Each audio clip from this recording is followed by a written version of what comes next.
Hi, I'm Yulia, and this is Red Lines, a show where we dive into daring subjects and cross red lines of political conversation. Today I'm joined by Denis Davidov and Anna from Ukraine, and we're going to be discussing what's next for Europe. Hi, Anna. Hi, Dennis. If Hi. you would like to introduce yourselves again, starting from Dennis. Yeah, hi. I'm the YouTube expert, let's say, reviewer of the situation around Ukraine.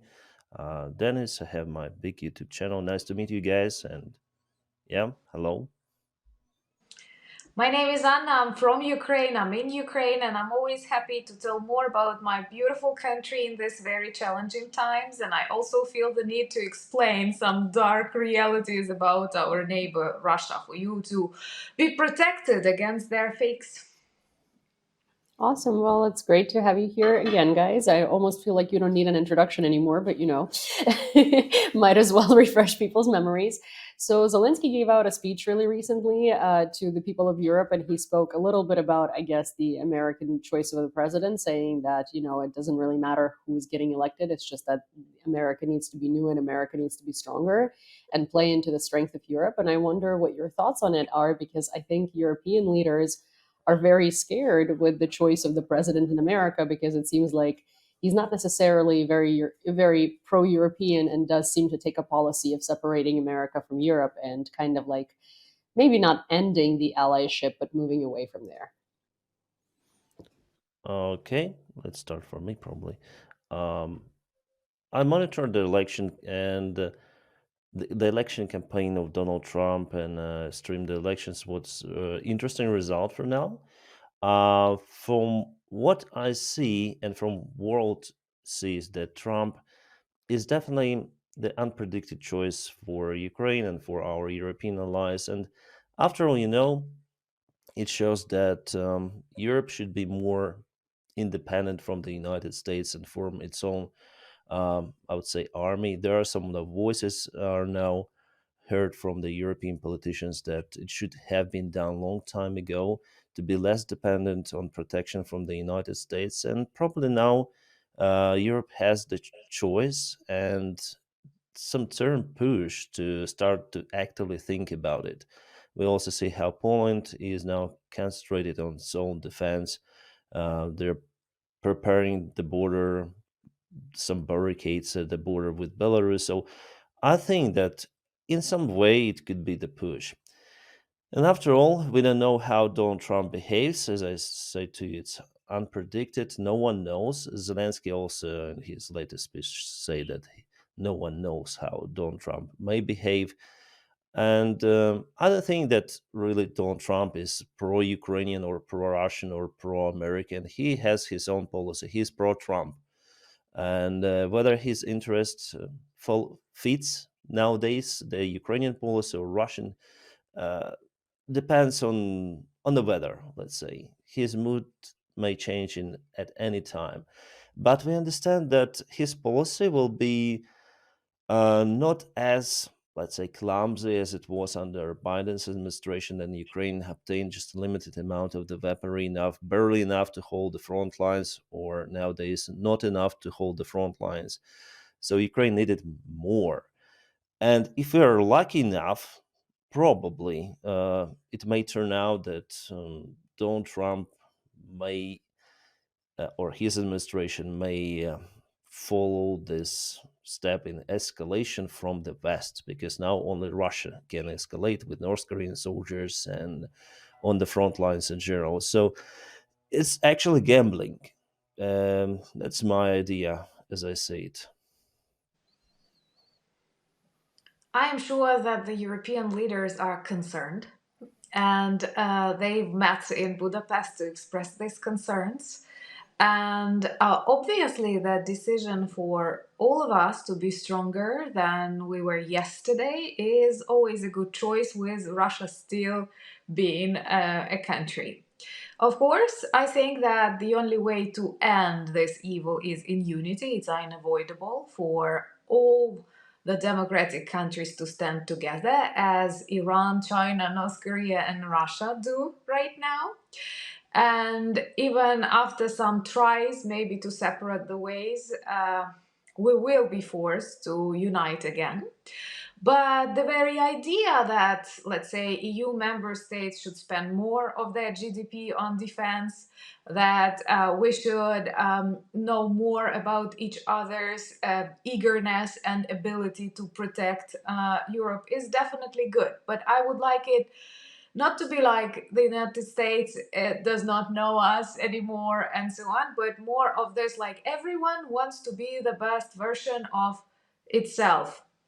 France, Ukraine, Poland, and actually those countries who really know the dangers of Russia already demonstrate this attitude. And building fences on the Belarus or Russia border is not a bad idea. So we should not take it as symptoms of something really bad happening, because this really bad is already happening for 10 years since. Russian crimes of the annexation of Crimea were unnoticed.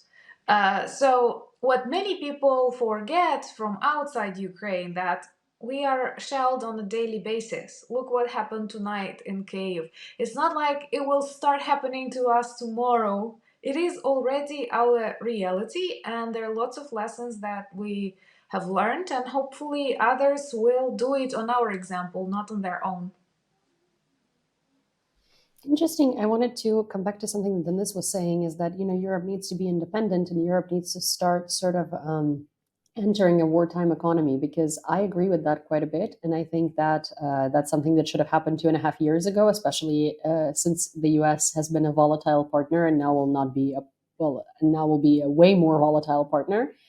But the interesting thing is that the only country in Western Europe prepared to fight anyone right now is really Poland, because the other countries do have a military industrial complex going on to some extent, but they don't have enough military power. They're not prepared at all.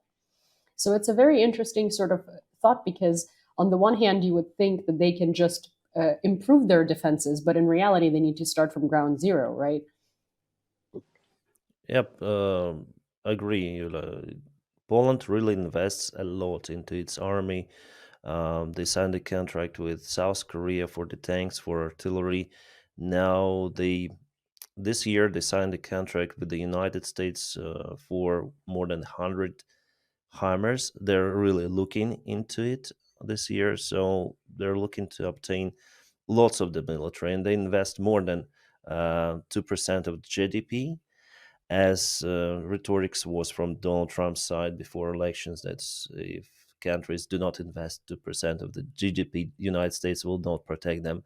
But I think that all the countries near Russian border, in some way, they're investing more in their GDP, especially Poland. I think now it's close to 4% of their GDP, and they're really serious about it. And you know, now European politicians are in Germany also, and they are calling that something might happen in the future in Europe from the military perspective, if especially if the situation in Ukraine will not go according to, let's say, our plan.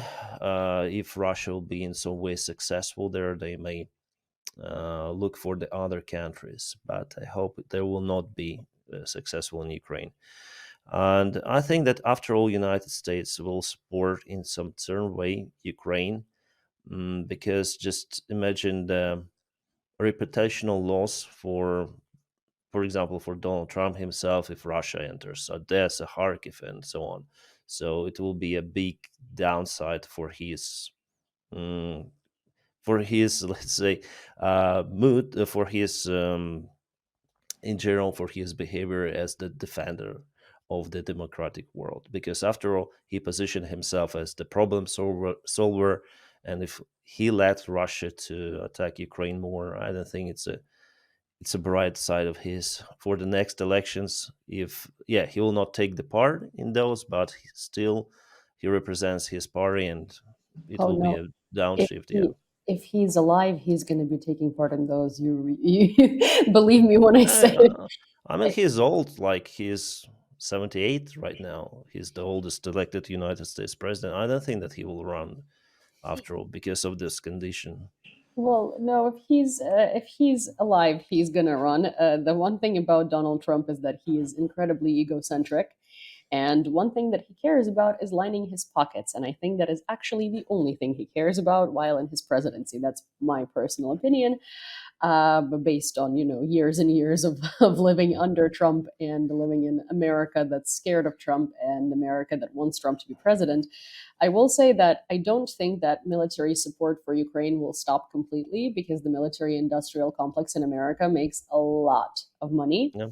off of support for Ukraine. So he's not going to have the opportunity to completely cut off aid, because that will piss off a lot of CEOs of a lot of military industrial complex companies. But what he can do is he can take sanctions off of Russia. And that'll be an issue, because also Russia can be buying American equipment. Russia can be investing into American military industrial complex. And Donald Trump does not seem to have a lot of moral high grounds in that particular scenario. Anna, what do you think? Oh, I know that money is an issue in this situation, and I like how quickly people adapt, to the changes in their reality. And now speaking about the possibilities that rebuilding Ukraine gives to Donald Trump, who loves rebuilding. But I did not think about this option to sell weapons to Russia too, honestly. I am not sure that those concerned Americans who are afraid of the dissolution of Russia will be that ready to give Russia that many of their new weapons, because once again, if something goes wrong, they are so much afraid of these big civil wars in Russia. Europeans, I was surprised to learn, are afraid of waves of Russian immigrants coming to them when the Federation is collapsing. So maybe it won't happen like that. Let's hope. Plus, there is the third party, China, North Korea, that are now supplying Russia with the weapons. And here we see the competition then between the United States and China, who will arm Russia. Well, I'm sure some other collisions and problems will happen on this way. Speaking about this diversity in the European Union, we have to keep in mind that there are lots of very different countries. There are lots of small countries, and I don't want to sound arrogant sometimes, but it's difficult when to get when a country is, let's say, the size of my region, and we have 24 of such regions. It's more difficult to control them or to build a fence or anything. So I think that apart from this national armament, national strategies that we see arising, like in Poland, like in Germany, like in France, some above national, pan-European EU general strategies should become more and more vivid. Because this defense and security is actually one of the issues that lots of EU citizens love about EU, in contrast to things that they don't like about the bureaucracy and so on. So maybe some more effective military bodies, not bureaucratic, or strategies or plans should be organized on this level. Because once again, there will be countries that, in case of serious trouble, will give up in weeks, because there is no way for them to start building that defense from scratch, not having enough people, not having enough motivation. And even the Second World War experience demonstrates us that attitude among some European countries that actually quite quickly surrendered. So perhaps developing this body and or at least a strategy, and giving Ukraine some space to share experience, to share skills, observations would be good and mutually beneficial. I also think an interesting thing is that Seoul, leaders in Seoul, South Korea, they're currently talking to the European Union, and it looks like South Korea is going to become a stronger defense partner to Europe, because now that North Korea is involved in the war against Ukraine, and of course South Korea is really not happy about it, it does look like they're shifting some of their ideas and some of their stances to actually, first of all, help Ukraine and give Ukraine weapons directly, which is something they haven't done before. And secondly, cooperate more closely with the EU in defense, which is a really big sort of advancement, because South Korea I mean, then this is not going to know this, but they're but they're very ahead in technology in terms of skincare and literally everything. And when we talk about chips and weapons and electronics, they're very much up there. It seems like everything that's manufactured there is really the most high tech and like best quality everything. And it does seem very interesting because their military industrial complex is strong and it's large. It's very large, especially like compared to their size and sort of how not often they partake in any sort of worldwide um, boiling points. I was surprised to learn that they are in top 10 producers of like weapons in the world. Yeah, there were some of the rumors that they were going to supply some of the artillery shells to Ukraine, some technology, but for now, those are just the rumors. Hopefully, one day. Well, it wasn't rumor. It was being discussed. It was being openly discussed between South Korea and the EU, and it is a point of discussion. And I really hope that it does come to fruition because it's not only artillery shells that they have. It's also they do have a lot of BMPs. They have their own tank versions, like lighter tanks and stuff, and that's actually something that we could use on our battlefield. Mm. Actually, a lot of their tech is a lot of stuff that would work very well in our conditions and in our terrain. It's just that we don't necessarily have access to it. They did sell a couple of BMPs a while ago to the United States for them to then give it to us. So I'm actually very Mhm. curious. I've never heard any reviews from our soldiers, but I wonder how Mhm. well that integrates into our military, because I think if any equipment would integrate in our military very well, it would actually be South Korea's. It's just a pity that we don't necessarily have a lot of access to it. Mhm. Mhm. So yeah, I'm for one excited to see where that goes. I do think that Europe, however, is not necessarily at a point in their existence where they do strongly realize how badly they need to sort of switch the stance of like, oh, we're just going to do the bare minimum to coast by, to the stance of like wartime economy, because I feel like I can't help but feel like we're in 1938. And we're just perpetually stuck in this 1938, and we keep constantly, we have like two roads, one that's sort of going to prevent World War III, and one that's taking us straight in there into 1939, and we just keep making decisions that pile on to bring us to the latter route rather than the former. Yeah, and in Europe, in the European Union, they have everything in common, like mainly no borders, single currency, parliament, European Parliament.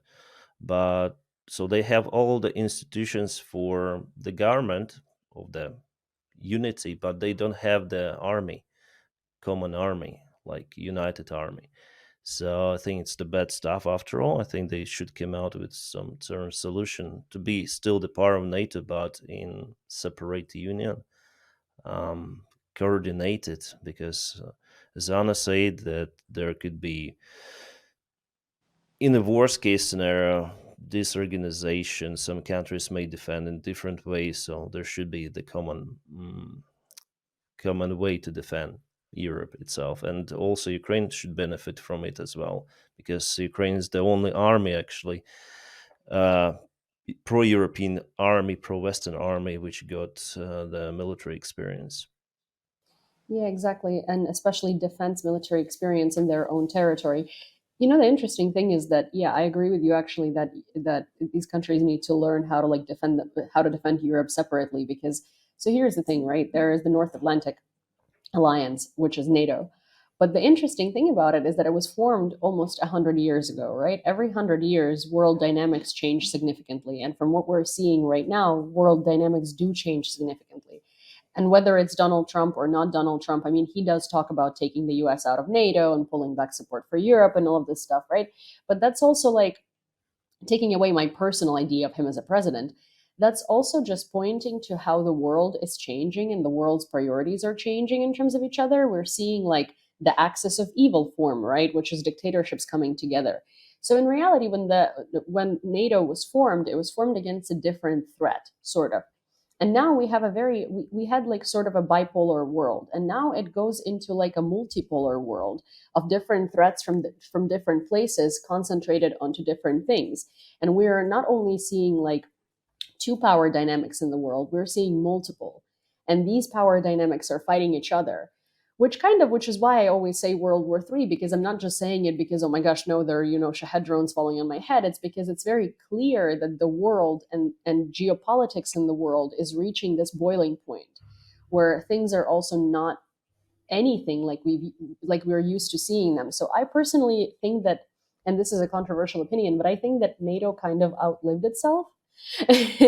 And I think that new alliances or a new alliance needs to be forming based on like what geopolitical interests of its members are, because it's no longer a two-sided world.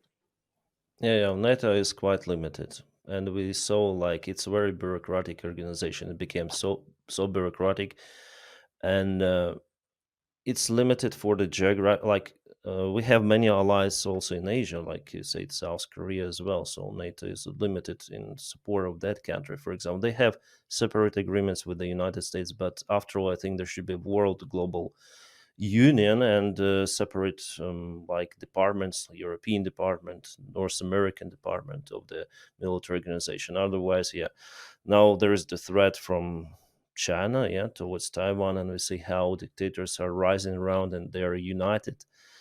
Like, who would have thought that North Korea would send their soldiers to fight against the Ukrainian army? Now we have the they participate actually the war in Europe. So, and I don't really like the reaction, of the Western leaders on that. How they, okay, Ukraine is allowed to fight against them. Yeah, it's obvious, but come on, guys, it's the global escalation. We need to do something about it.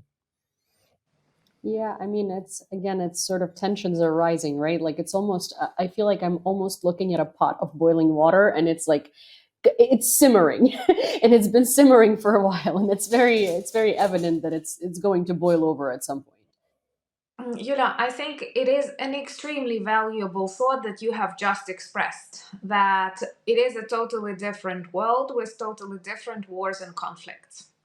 And old models worked, and unfortunately, the majority of people still want to return back to the old normal, which is also unfortunately totally impossible. One of the most like painful comments that I can receive from a person who loses hope in supporting Ukraine because of the danger of escalation and war coming to the US or European Union is this one.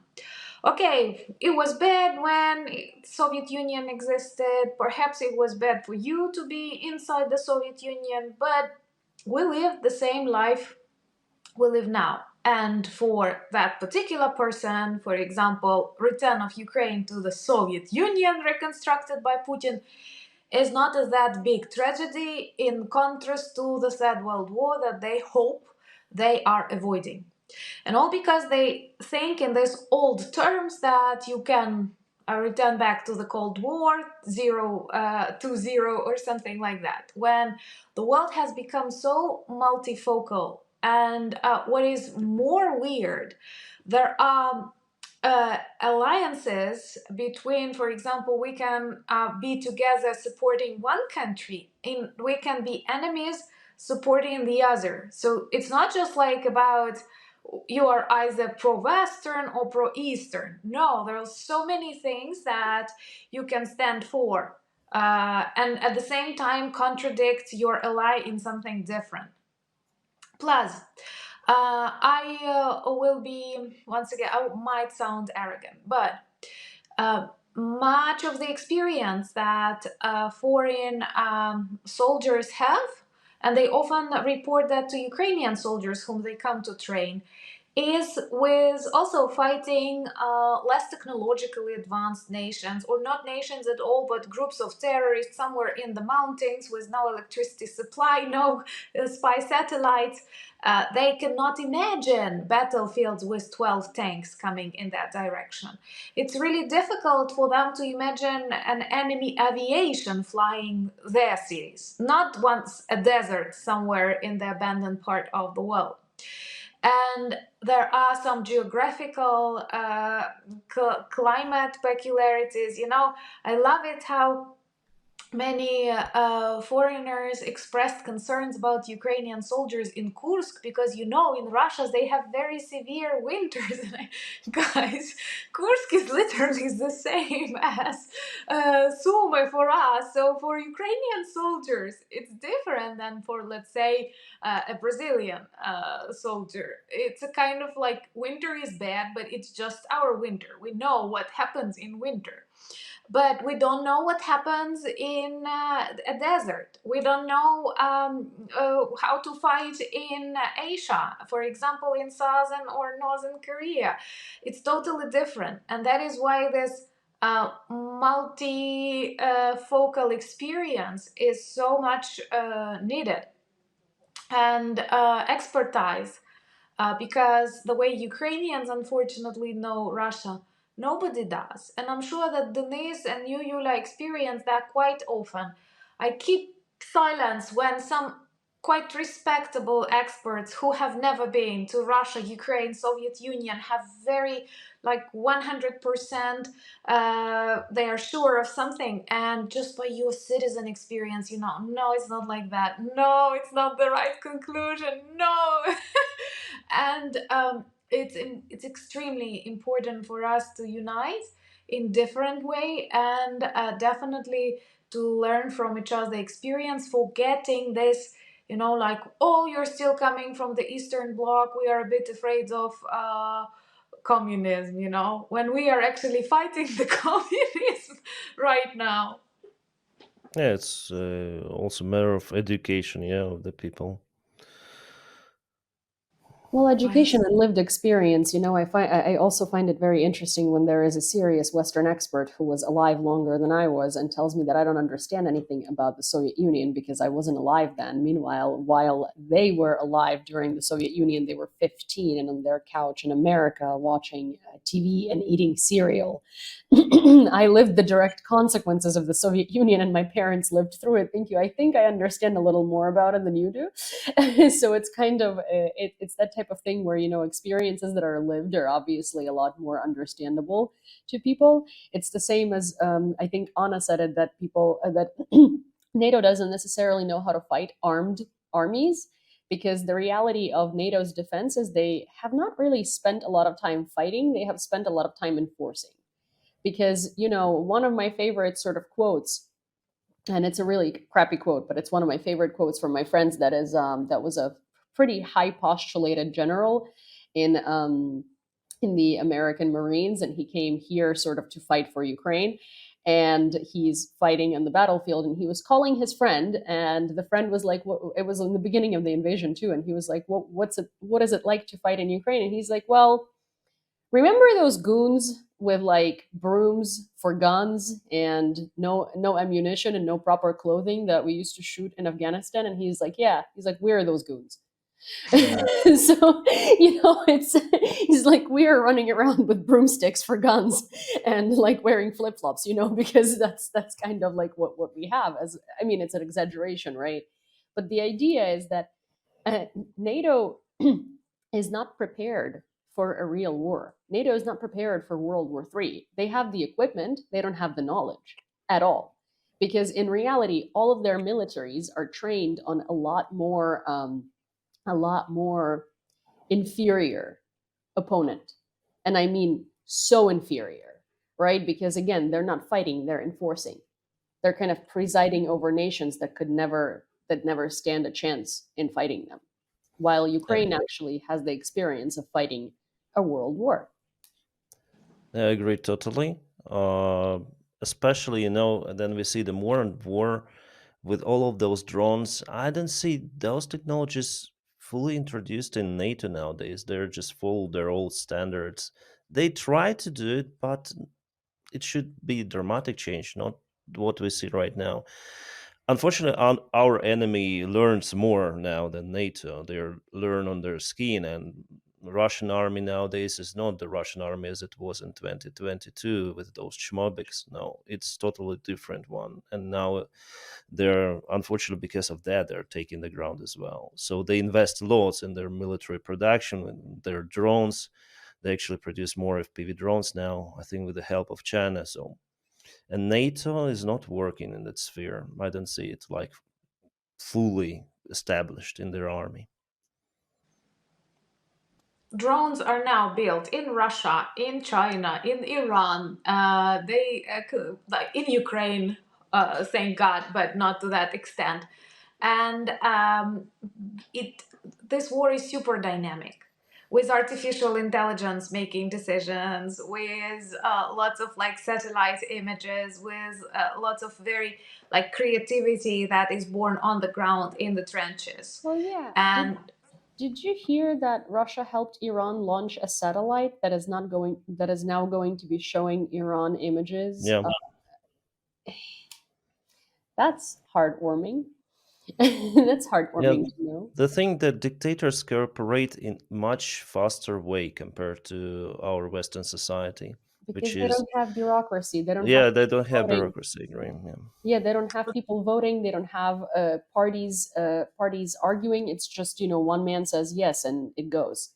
now we have one man in the United States. Yeah, he's fast. Could be fast. I hope. I Well, hope he will not Coming back to that, coming back to the elections. Right now, all these authoritarian regimes, they are using democracy against democracy. They are yeah. using democratic instruments that work perfect in the societies filled with respect and like tolerance, but they are deadly when countering with authoritarian regimes. See, the only issue here is that, as I mentioned in the beginning, is that I truly believe Donald Trump cares about one thing and one thing only, and that's his ego and lining his pockets. And when I say, like, sure, he might be faster because he does seem like your, average picture for a dictator wannabe, except he's getting there a little older, a little later in his life, which is beneficial for us, not beneficial for him. But But I he's don't not on our want side. Vance. Like, that's the thing, he loves Putin. He loves Elon Musk. I do actually. The interesting thing is, I saw one thing today that I've been honestly in deep depression for the past 3 days because, as someone, again, as a woman who lived in America for very long, this is a very Donald Trump being elected for the second time was a very tragic day for me. But the one thing that I saw that made me actually kind of lol a little too hard was the people expecting a very dramatic TV show like a Hallmark movie channel style fallout between Donald Trump and Elon Musk once they actually start working together in the government, because Elon Musk is now going to be an official who wasn't elected because Donald Trump promised to make him a chairman of the organizations that are supposed to moderate his work. So essentially, we're giving limitless power to a man that has limitless money. Um, yeah, Anna looks horrified. Yeah, but Interesting approach you have. yeah, but the thing is, when two characters with such big egos start kind of working together and colliding, it usually ends in a massive explosion. And both of them are very known for taking their drama to social media very publicly. So I guess the America that didn't vote for Donald Trump is just waiting for that, because this is going to be the one sort of big distraction from all of our problems. Yeah, and I don't think they're really friends. I mean, with Donald Trump and Musk, I think he's even more weirdo than Donald Well, Trump himself. both of He these is guys unpredictable. Well, Also, both of these guys are incredibly egotistic and care yeah, about one thing and one thing only: lining their pockets. When we put these two together, they don't necessarily go well together, right? Because their goals yeah. is not lining each other's pockets; it's lining their own. So it's kind of The two int- egos clashing.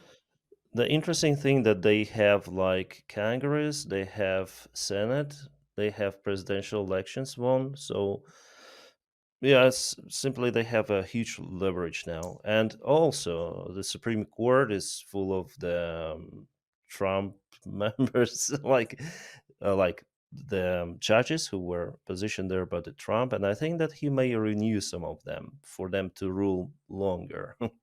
So Oh, we'll so see. the judges are elected for life.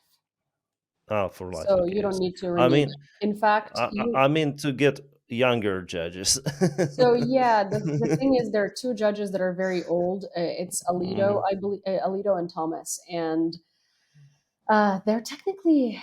It looks like they're gonna retire, and it looks like they're genuinely waiting for Donald Trump to take office so they can retire then, so he can stack the court Mhm. again instead of Yeah. the Democrats. And Mhm. it's really crazy because to me, I don't see how it doesn't matter what side you're on, it doesn't matter who you voted for. I don't see how you can't see that no balance of power is horrendous. And people keep talking about a democratic process and how this is a democratically elected president. Well, yeah, so was Hitler. Hitler was a democratically elected president. Every single dictator was a democratically elected president. But when you give someone unhinged power, especially in a party where power has been so concentrated in one man because he's clearly Mhm. running the party. Well, usually before Donald Trump, in America, the parties were sort of like a balance between the president and senators and governors and all of this. Here, it's really just one man and his sort of lackeys. So it's quite crazy to me that no one is paying attention to the fact that it doesn't matter how much you hate the other side. Senate, Senate, House, court, and the White House. That is absolutely no checks and balances. And America keeps talking about their system of checks and balances and how dictatorship is not possible because checks and balances. It's like, well, But we got a you test. just threw it out of the window. You just threw out the checks and balances out of the window. There is no checks and balances because what do you mean?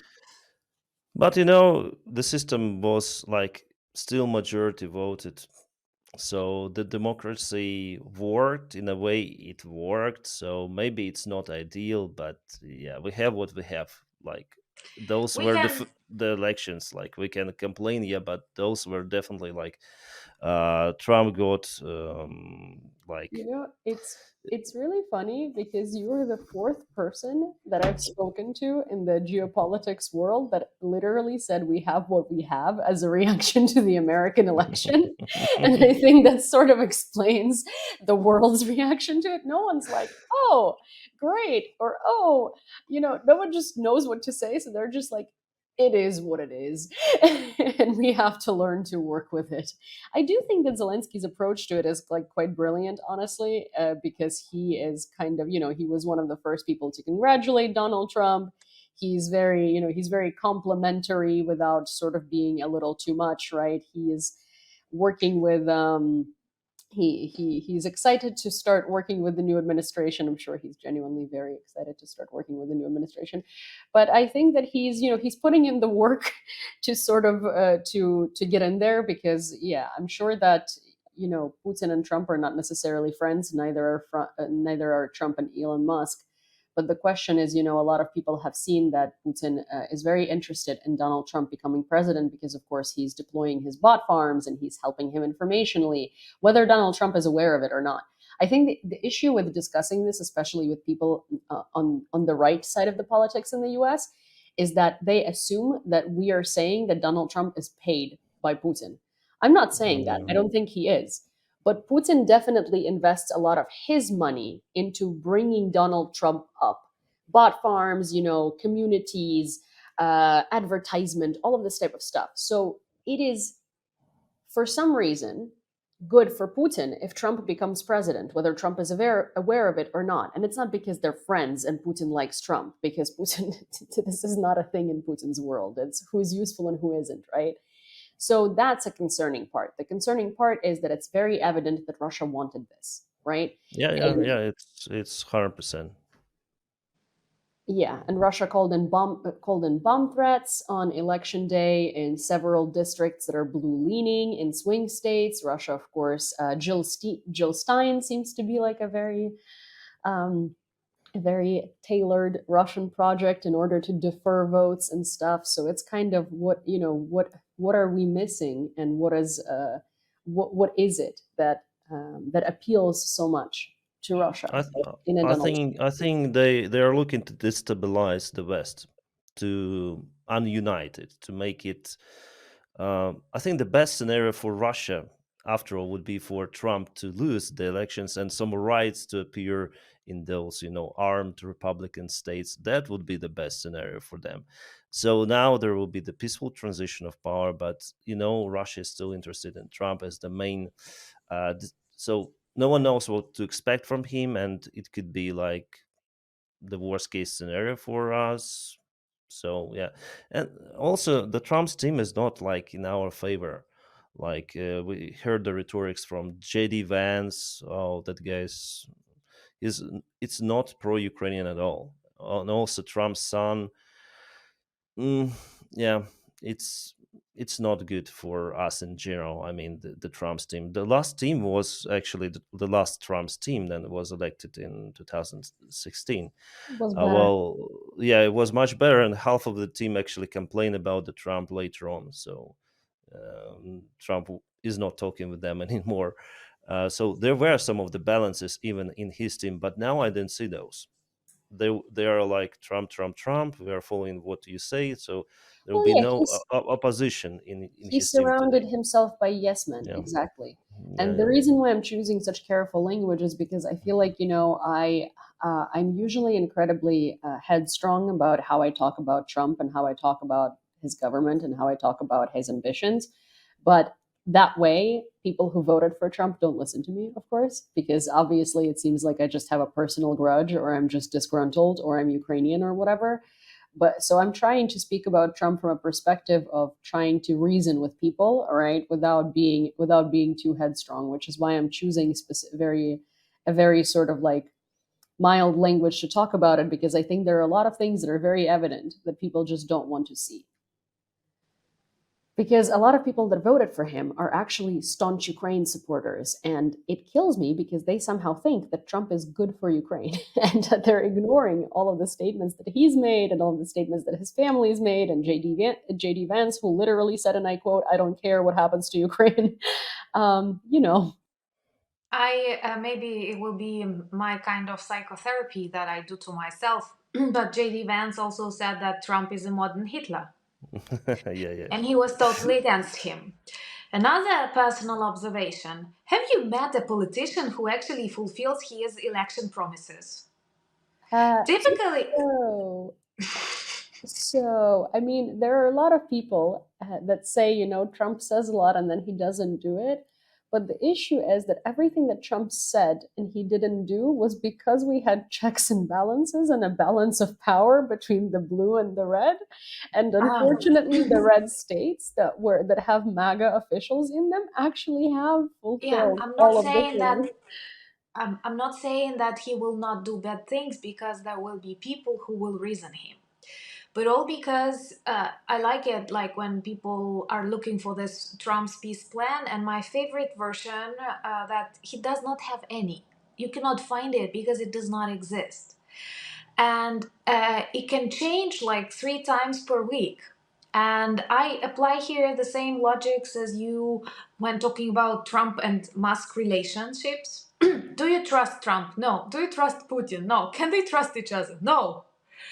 Do we have anything that we can take for granted in this situation? No. Plus, everything is super emotional, super personal, and very unpredictable. And those people hunting for money, they never make lasting alliances. And what I personally believe, knowing similar people like Trump on a lower level, of course, but with a similar attitude, quite often they actually drown those who help them. I am not sure Trump will feel obliged to Putin for his support with bot farms and so on. Tomorrow he will want to forget about the existence of any bots, claiming that he was chosen like by 105% of US people. So sometimes they actually destroy those who help them become what they are at a particular moment of time. Another illustration that I want to remind those viewers who don't know Zelensky at the start of his career and his campaign, what was his most favorite message that made 73% of Ukrainians vote for him? I will stop the war. We just need to stop shooting. Yeah, And exactly. here he is, the greatest military leader right now. But he had this feeling that, like, and he was just like, it made so many people follow him. And look at him now. So I'm not saying that this checks and balances will work. I'm saying that one mania can be substituted with just another. And our task is to use it properly and not to Yeah, start the Third World War. yeah. And the parallel with Zelensky is interesting because definitely Zelensky even say that in my head, I have finished the war, so we should just stop shooting. That's exactly the same rhetorics we see and hear from Donald Trump, and he will be learned by the harsh reality that it will be impossible to negotiate with Putin. As Zelensky learned after his meeting with Putin, Merkel, and French leader Macron. Yeah, so they met, they negotiated, but it didn't work. Putin wanted to occupy Ukraine, and he thought that Zelensky will be that guy who had some of the concerts in Russia before, the guy who was grown up in a Russian-speaking family. So they thought that this guy will deliver like Ukraine to the Russian world, but no, no, it didn't happen. Luckily for Ukraine, and Trump, I think, will learn the same way. Now, in Wall Street Journal, the article came about the possible strategy of Donald Trump, the peace deal, and it's absolute nonsense. They say like, okay, we're gonna let Russia to occupy around 20% of Ukraine. We're gonna continue arm Ukraine, and that's it. But Russia is already there. They occupy 20% of Ukraine, and so Ukraine will not be in NATO, but Ukraine will receive the weapons. So what profit Putin has from that? So Putin will not follow that deal. He will continue the war. So and if there is some proposal for Putin, why the current administration of the White House didn't do it? So it doesn't exist. I mean, the peace deal is impossible with the current Russian regime. And Donald Trump will learn it in a hard way. He now thinks that we can stop shooting, but no.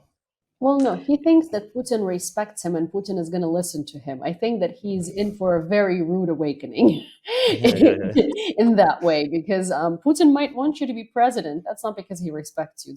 That's because he considers you useful and he yeah, yeah, considers yeah, you a yeah. useful idiot. He'll just use. He doesn't care about the Trump. I mean, Putin doesn't care about Trump, and yeah, we'll see how it goes because it's really, really unstable with with the next White House administration. And another very important thing we have to remember is that Putin wants war.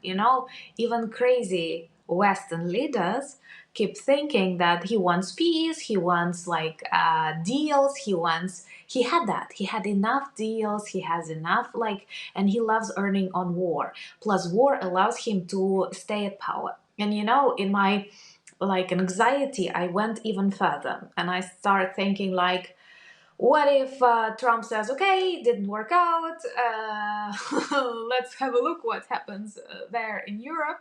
And Putin, of course, will continue because there is no need for him to stop. And actually, some say he will freeze this conflict out of respect for Trump. But come on, he's also 72. And someone counted that when he is re-elected and Trump, he will be 77, so he cannot wait for that long if he wants to return, I don't know, Moldova, Georgia. He has a lot of work to do and he cannot wait for years. And also, I'm sure that I agree with Denis. I don't like this idea of Kharkiv and Odessa collapsing and the headlines, but many people are talking about right now in this Ukrainian YouTube and Facebook that if it happens, Trump will look like a loser. And I'm Mm. sure in this case, when such things are happening, even very concerned EU leaders will start pushing some things. And It returns us back to your beautiful thought that everything is so interconnected that it is not the world of 1940 when it could have been problem in one country and not felt in another. It is super, like, we will find out so many needs and connections to end this war that we will end it.